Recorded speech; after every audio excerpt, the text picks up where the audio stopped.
The year is 2035, a world built and run by AI. Technology promised convenience, a new era of progress. Automated factories replaced human hands entirely. Then came the mastermind, an AI that perfected efficiency. Humanity protested, fighting for the jobs they had lost. But progress was relentless, forcing people into a new reality. They became players in a deadly game for the elite's amusement. The prize, wealth, power, and a chance to transcend their class. And now a new player is forced to join this cruel world. This is Chen Mo, a former researcher of the mastermind itself. The other players are terrified, realizing the stakes are real. One man confirms their worst fears. Death in the game is final. There is no logging out, no escape from the consequences. For some, this deadly game is their only remaining option. But for others, it's a playground without rules. And of course, there's always one guy who's way too excited. He's not here to win, he's here for the thrill of the hunt. A voice booms, officially welcoming them to Gold Game. Glowing platforms rise, beckoning the players forward. They are transported to a vast, empty digital arena. Suddenly, a holographic image begins to materialize. It resolves into the game's cheerful-looking adjudicator. She introduces herself as Xiao Tu, their guide for the game. She explains that the rules for this first stage are simple. With a snap of her fingers, the objective is revealed. The goal, reduce the number of survivors to 3 or less. And one more thing, the stage's boss cannot be defeated. She asks if the rules are wonderfully simple and clear. With her grim explanation finished, she begins to depart, leaving the players to absorb the reality of their situation. With a final, taunting farewell, Xiao Tu concludes her explanation. She dematerializes, leaving a chilling promise to see them again. The players are left in stunned silence, unable to process the rules. But the grim math quickly sinks in. 7 of them must die. Before they can react, the digital arena begins to break apart. A monstrous, pixelated serpent erupts from the floor. Panic breaks out as the beast claims its first victim. Its body extends, a glitching horror of green and black. They run, realizing they can't fight it, can't dodge it forever. One player shouts for everyone to scatter, a desperate, logical plea. Chen Mo understands the horrifying truth of this stage. The players are now just scattered targets in a deadly hunt. Our boy finds himself in the monster's direct path. He dodges just in time, the snake crashing into a pillar. Catching his breath, Chen Mo begins to analyze the situation. He notices the snake's tail grows with each player it consumes. Suddenly, a memory clicks into place. A classic video game. He deduces its weakness. It can only make 90-degree turns. It's a small advantage, but it might buy him precious seconds. Meanwhile, another player hides, seething with frustration. He rages against the unfairness of an undefeatable boss. Refusing to accept his fate, he makes a break for it. But a sudden realization stops him dead in his tracks. He's been cornered, with nowhere left to run. In a shocking move, another player delivers a vicious kick. He's sent tumbling, a perfect offering for the monster. Landing at the beast's mercy, he can only stare in disbelief. The snake looms over its new, conveniently delivered meal. But the betrayer quickly learns a valuable lesson. The boss is always hungry. Now marked as the next target, he realizes his fatal mistake.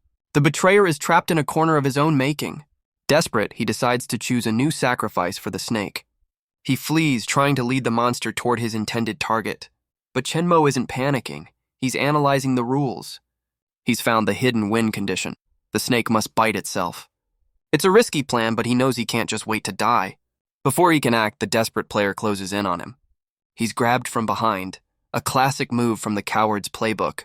The man intends to use Chen Mo as a human shield. With a final, insincere farewell, he throws him forward. Chen Mo is sent flying directly into the monster's path. For a split second, he believes his life is over. A memory surfaces, his sister offering him a meal. He remembers her smile, brushing off her own injuries to care for him. She had promised to always look after him, a promise that was tragically cut short.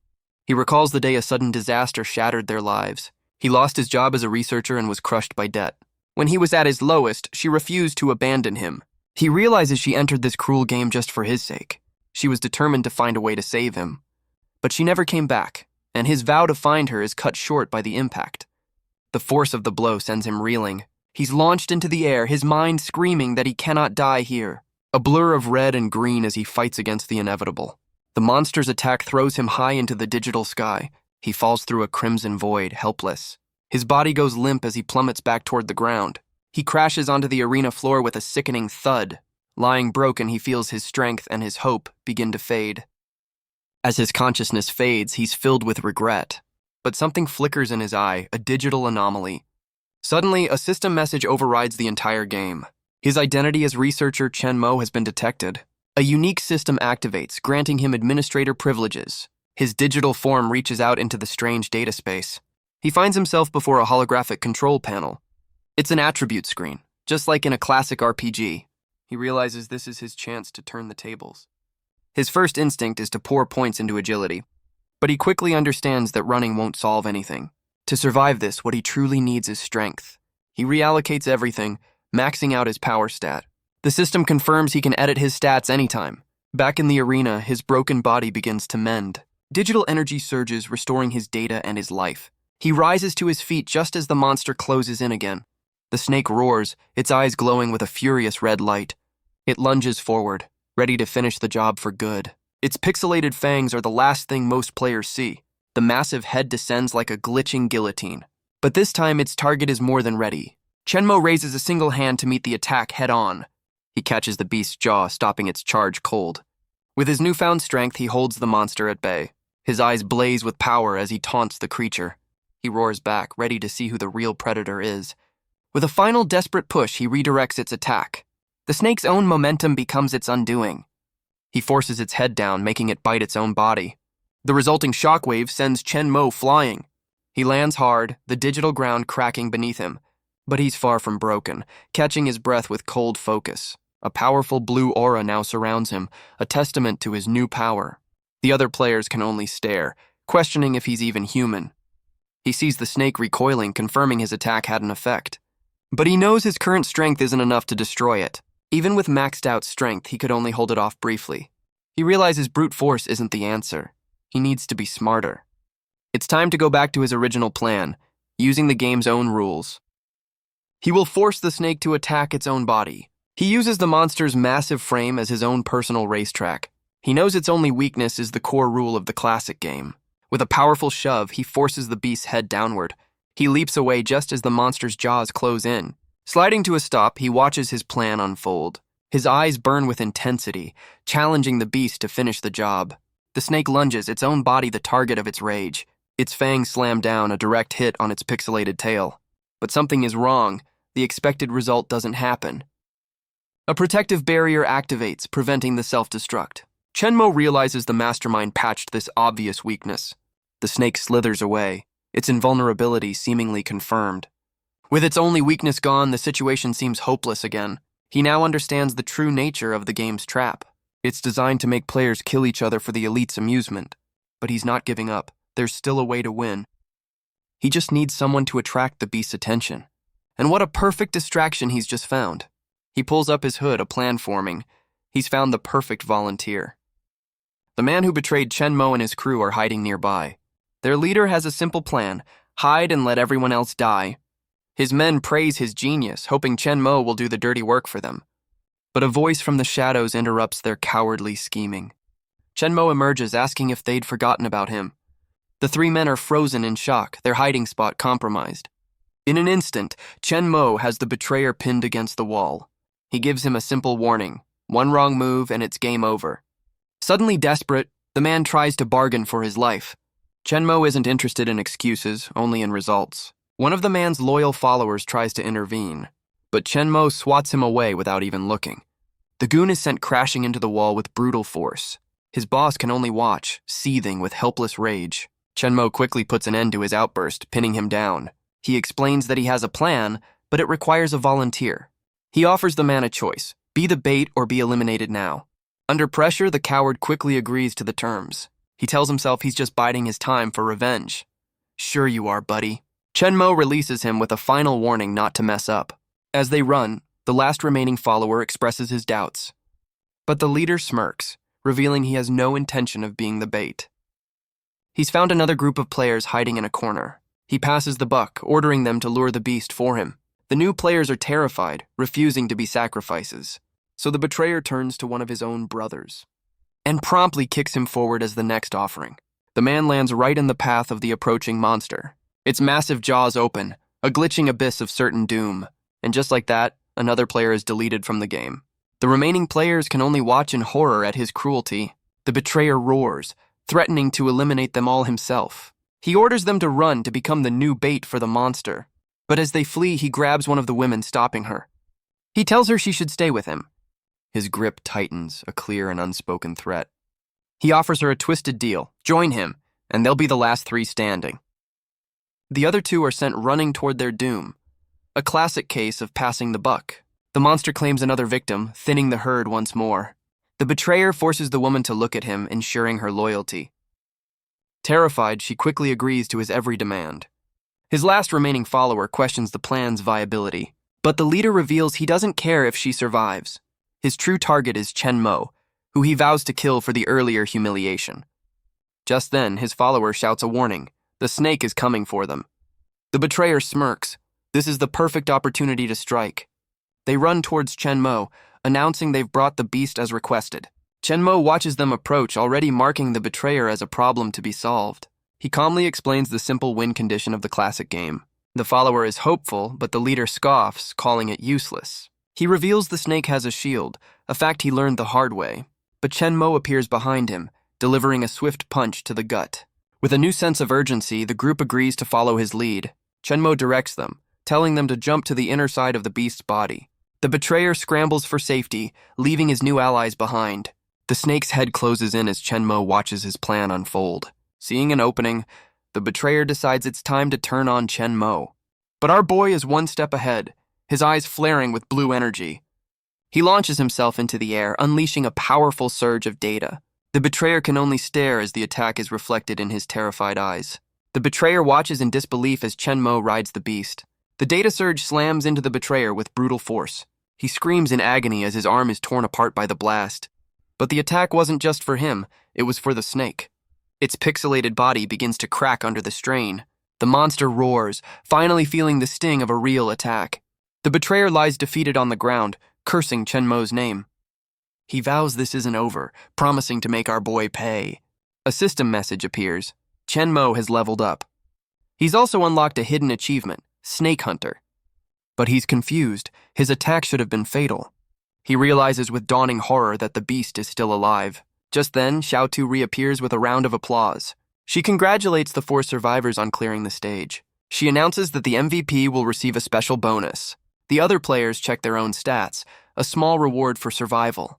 The betrayer is shocked to see his mangled arm regenerating. He smirks, realizing a level up is a full heal. How convenient. But the game isn't over. Xiaotu offers a hidden mission. She explains the choice will be decided by majority rule. The prize for this mission, a unique, powerful skill. She pressures them, calling it a once-in-a-lifetime chance. A 1-minute countdown begins, forcing a quick decision. The betrayer knows that having a skill changes everything. But Chen Mo is already analyzing the offer, seeing the trap. He understands the system's true goal, luring players into deadlier games. His conclusion is simple: do the opposite of what they want. The other survivors quickly agree, wanting out of this nightmare. Xiaotu's expression turns cold, her smile gone. She reminds them of the rewards, not just in-game items, but real-world wealth. With a condescending sigh, Xiaotu seems to accept their decision. She announces that with 3 players refusing, the game is now over. The betrayer seethes, furious that he's lost his chance at a skill. He obsesses over the power he could have had, the power to crush Chen Mo. In a sudden move, he grabs his last follower, making a hollow promise. With a brutal snap, he eliminates his own man without a second thought. The remaining players can only watch in stunned silence. The woman stares in horror at the betrayer's casual cruelty. A system message confirms the hidden mission is now activating. Well, that's one way to get a majority vote. Chen Mo realizes the betrayer forced the mission by reducing the player count. The arena floor begins to shatter and reform around them. The digital world crumbles, preparing for the next stage. The original snake boss splits, becoming 2 separate entities. The 3 survivors are now trapped between 2 massive monsters. A close-up reveals the snake's glowing red eye and pixelated scales. The twin serpents roar, their mouths open wide for an attack. The system officially announces the start of the myriad snake den. Xiaotu reappears with a 10-minute timer, promising rewards for survival. She mocks them, delighted that their disunity activated the hidden stage. She muses on how human greed is always their own undoing. She watches with a smug smile, confident they will destroy themselves. The betrayer steels himself, determined to survive the 10 minutes. Chen Mo knows he's out of time. Getting surrounded means certain death. As if on cue, countless smaller snakes begin to swarm the arena. But the smaller snakes simply phase through each other, unable to attack. Chenmo realizes the protection mechanism prevents the snakes from self-destructing. He deduces this mission is just an extension of the first with the same core rules. He knows his only chance is to make the two big snakes devour each other. Meanwhile, the betrayer grabs the woman, already planning to use her as a shield. A true gentleman. But a stat screen reflects in her eyes. She might not be so helpless after all. But the woman has other plans, delivering a sharp blow. She shoves him directly into the swarm, her patience finally gone. He's consumed by the snakes, screaming about his wasted efforts. She turns away, knowing a man who kills his own can't be trusted. A desperate hand reaches out from the writhing mass. The betrayer begs for his life, promising her anything and everything. But she crushes his hand under her heel, sealing his fate. Guess he picked the wrong person to mess with. In a last-ditch effort, he grabs her, refusing to die alone. He vows to take her with him as the snakes close in. And just like that, the last two players are eliminated from the game. Meanwhile, Chenmo is executing his own, much smarter plan. He's realized the only safe place is on the monsters themselves. He leaps between the two massive heads in a high-stakes gamble. He dives directly into the path of one of the beasts. Its jaws snap shut, but he holds them open from the inside. He notes the immense power, thankful for his recent level up.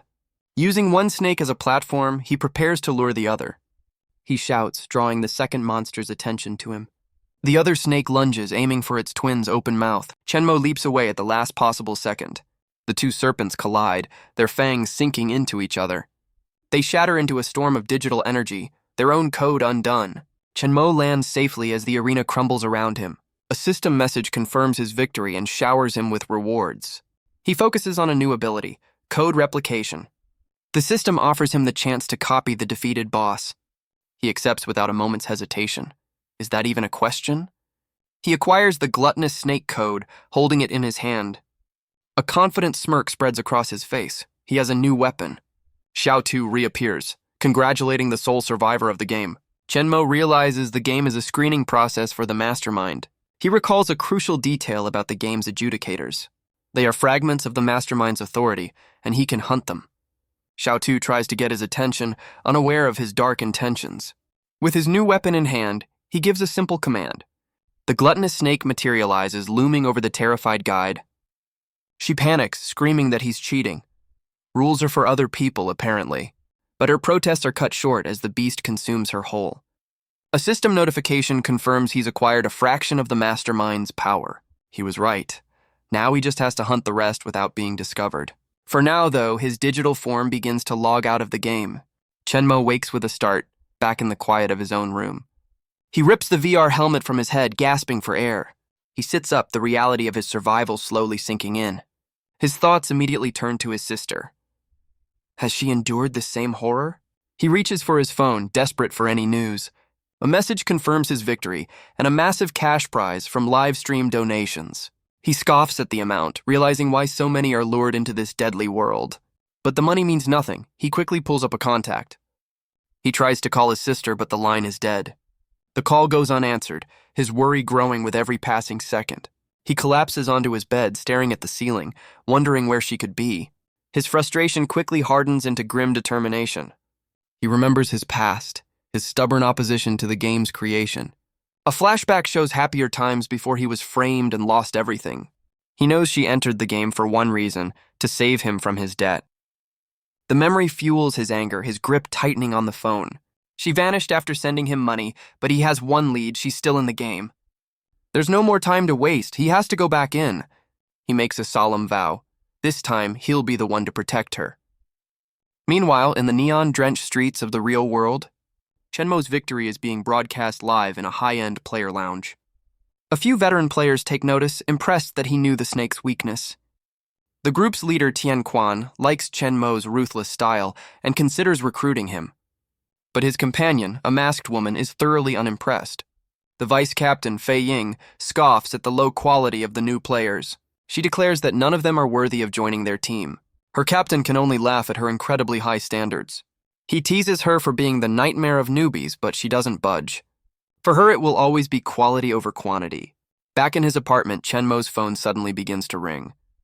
He answers, cautiously asking who is on the line. His eyes widen in shock at the voice on the other end. The caller has news about the person he's been searching for. Stunned, Chenmo demands to know what they've found. The informant reveals his sister was an MVP in a game 3 days ago. A quick transaction confirms the intel. She was last seen in Sector 39. Chenmo now has a destination, a single thread of hope to follow. He knows the game she played is gone, but he can't afford to miss any clues. With renewed purpose, he puts on the VR helmet, vowing to find her. He logs back into the digital world, materializing in the central hub. His avatar solidifies, ready for the next challenge. A system message reminds him he has 7 days to join another game. No vacations in this line of work, apparently. He scoffs at the company's terms: play their game or pay an impossible price. But his focus is singular: find his sister and reclaim the mastermind's authority. He pulls up his stats, ready to use the points he earned from his victory. He decides to prioritize strength and agility to maximize his chances of survival. He pours his points into his physical stats, boosting his power significantly. A surge of blue energy flows through him as the upgrade takes effect. But as he finishes, he notices a new option on his screen: the skill column. He remembers the skill draw he earned from the last stage. With grim focus, he commands the system to begin. A massive holographic prize wheel materializes before him. The wheel spins, finally landing on a basic skill. The system grants him invisible wings, a temporary flight ability. It's not a powerful skill, but he knows it could be a lifesaver. With no time to waste, he heads for the D-class lobby. A voice calls out, asking if he's a new player. Chenmo turns, unimpressed by the man's friendly demeanor. The man offers to team up, claiming he's also a rookie. He suggests a safe E-class game, promising it won't be dangerous. But Chenmo declines, revealing he's aiming for a D-class instance. The man is stunned, calling after him as he walks away. He warns that a new player in a D-class game is certain death. Chenmo ignores him, stepping through the portal without a word. He confirms his destination: D-target Sector 39. The other player can only watch, convinced Chenmo is insane. A successful match is found, and a new group of players materializes. Their stats appear. Chenmo is the lowest level by far. A new figure steps forward, welcoming them to the next game. She introduces herself as Xiao Yi, the system maiden. Another cheerful guide: this can't be good. She explains the entire area is a minefield with 30 hidden explosives. To win, they must either find or detonate every single one. Chenmo recognizes the setup, but knows it won't be that simple. Xiao Yi confirms his suspicions, adding a cruel twist to the rules. Every 5 minutes, at least one player must search a tile. If they fail, the entire team will face the consequences. A mine will be detonated at random until none are left, but she offers them a small lifeline to help them survive. Searching tiles might also uncover useful support items. With a final, insincere wish for their success, Xiao Yi sinks into a portal, hoping they're still alive for her return. She vanishes, leaving the players alone in the deadly arena. One player scoffs, thinking it's just a simple game of Minesweeper. But another points out the obvious flaw: the first steps are a total gamble. Chenmo senses something is wrong. This seems too simple for a D-class game. The other player's attention turns to him, seeing the rookie as a liability. A man in a suit steps forward, silencing the crowd with a proposal. He suggests they draw lots to decide the order, with no room for refusal. This way, he claims, even the rookie won't hold them back. He puts it to a vote, his authority already established. His followers quickly back him up, threatening anyone who disagrees. Chenmo sees the man for the tyrant he is, but admits the plan prevents chaos. To feign fairness, the leader offers to use the system's own lottery. But he's hiding a secret, a skill that lets him rig any game of chance. He miraculously draws number 1, volunteering to lead the way. What a guy. The others are suspicious, but decide it's better not to make an enemy of him. He confidently steps forward, choosing his starting tile. He places his hand on the square, activating it. The tile reveals a number, confirming it's a safe spot. He stands alone on the vast, empty checkerboard. He feigns disappointment and calls for the next player to step up. The next player, a woman in red, is terrified of the random risk. She desperately asks if anyone is willing to trade places with her. But no one will take the risk, telling her to just get it over with. Frustrated and scared, she prepares to take her turn. But Chenmo's admin privilege activates, revealing a hidden clue. He tries to access more data, but his authority is still too low. He focuses on the one clue he has. 2 squares have been swapped. With this new information, Chenmo steps forward and offers to take her turn. The woman is shocked, warning him there are no takebacks. The others mock his confidence, telling him to get on with it. The leader watches, suspecting Chen Mo also has inside intel. But Chen Mo noticed a crucial clue, an XP system watermark. He smiles, realizing he's an expert at this specific version. A memory surfaces, playing this very game with his sister. She used to complain that he was simply too good at it. He'd let her go first, knowing the first click was always safe, a classic gentleman's move. It was a simple kindness that always made her happy. The memory strengthens his resolve. He will find her. He understands the game's core mechanic perfectly. The leader's safe move actually revealed a new danger zone. He realizes the leader bought intel but didn't understand it. The others taunt him as the timer ticks down to 0. With a confident smirk, he makes his move at the last second. But he doesn't just choose one square, he chooses an entire row. The entire line of tiles activates under his command. The board lights up, revealing a path of safe squares. He's cleared a huge section of the board in a single move. The system rewards him with a flood of items and potions. The others are stunned, wondering if it was just blind luck. The leader approaches, offering a rare compliment. Chen Mo breathes a sigh of relief, his theory confirmed. But he knows this is a D-class game, it can't be this simple. The leader is convinced Chen Mo is just like him, a cheater. He puts on a friendly face, praising the rookie's skill. But inside, he's seething with jealousy over the rewards. He knows those items could be the key to survival. He turns back to the group, his friendly mask gone. He decides to let Chen Mo live for now, planning to kill him later for his loot. A classic villain monologue. The leader's men stand guard as he impatiently calls for the next player. A woman in a white dress volunteers, stepping forward to take her turn. Using classic Minesweeper logic, she flags a suspected mine and chooses an adjacent square. She steps onto the tile, which activates with a bright flash of light. With a sigh of relief, she confirms her choice was a safe one. One by one, the other players follow suit, taking their turns. Another player celebrates his good fortune, clearing another section of the board. The players continue to successfully navigate the minefield. Looks like a team effort for once. Soon, a significant portion of the board has been safely revealed. The woman in white scoffs, finding the D-class game surprisingly simple. Another player cautions her, noting that one wrong move is all it takes. Just then, a girl with purple hair approaches Chen Mo. She reveals she knows their leader cheated to get the first pick. Chen Mo listens, his expression unreadable. He dismisses it, saying the man simply exploited a loophole in the rules. The girl agrees, but still finds the leader's arrogance infuriating. She introduces herself as Xia Shiyu and offers Chen Mo an alliance. But Chen Mo is wary, reminding her that trust is a liability in a death game. She admits she was just hoping for a partner, recalling a previous game. She tells him about a former teammate, a girl who was incredibly strong. She only remembers that the girl had blonde hair and was the most reliable player she'd ever met. Chen Mo's eyes widen. He realizes she might be talking about his sister. He grabs her, desperately asking for a more detailed description. Flustered, she says she didn't get a good look, but thinks his description is right. Their conversation is cut short by the leader, who interrupts them. He orders them to stop talking, reminding them it's someone else's turn. The woman in red is paralyzed with fear, unable to choose from the remaining squares. The others watch on, knowing one mistake could be the end for all of them. A massive 30-second timer appears, adding to the pressure. The system announces that if she fails to choose, a mine will detonate at random. The leader roars, reminding her that refusing to play makes her an enemy. He lunges forward, offering to help her make a choice. The woman collapses, begging for her life and pleading for help. His hand reaches out, ready to force her onto a random square. But another hand stops him just in time. Xia Shiyu steps in, offering to guide the woman's choice instead. She tells the terrified woman to trust her and follow her lead. She explains her logic, pointing out the mines she's already flagged. Minesweeper 101 for those playing at home. Based on the numbers, she points to a tile that should be completely safe. The woman is overcome with gratitude, while the leader's crew looks on, annoyed.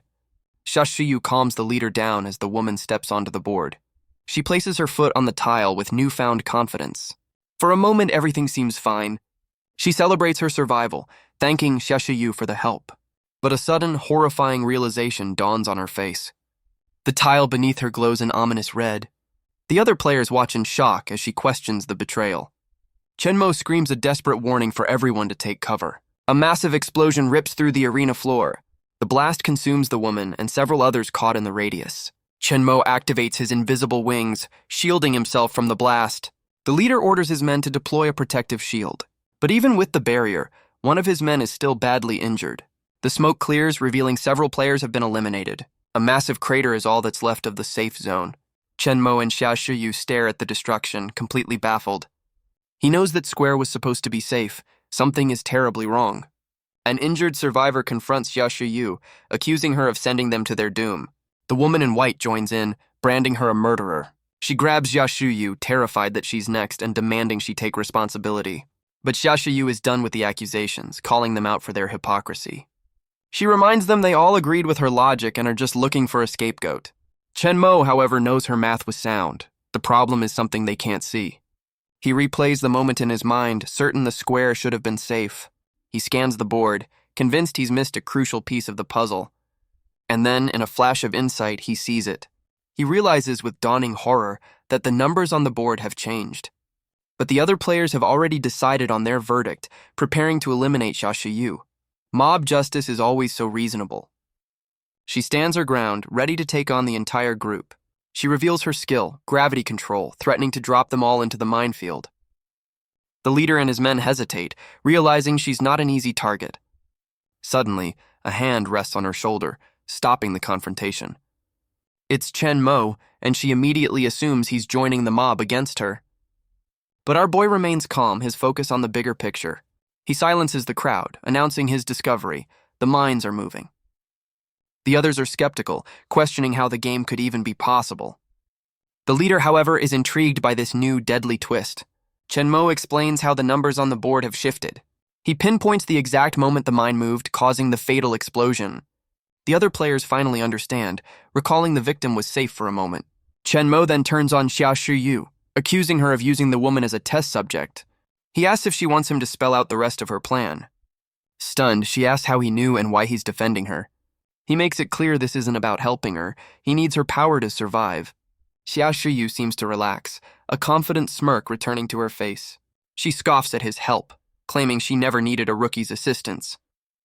But Chen Mo unleashes his own power, the gluttonous snake's aura flaring to life. His eyes glow red as he warns her not to test his patience. He gets in her face, clarifying that this is a demand, not a request. Overwhelmed, she realizes this rookie is far more dangerous than he appears.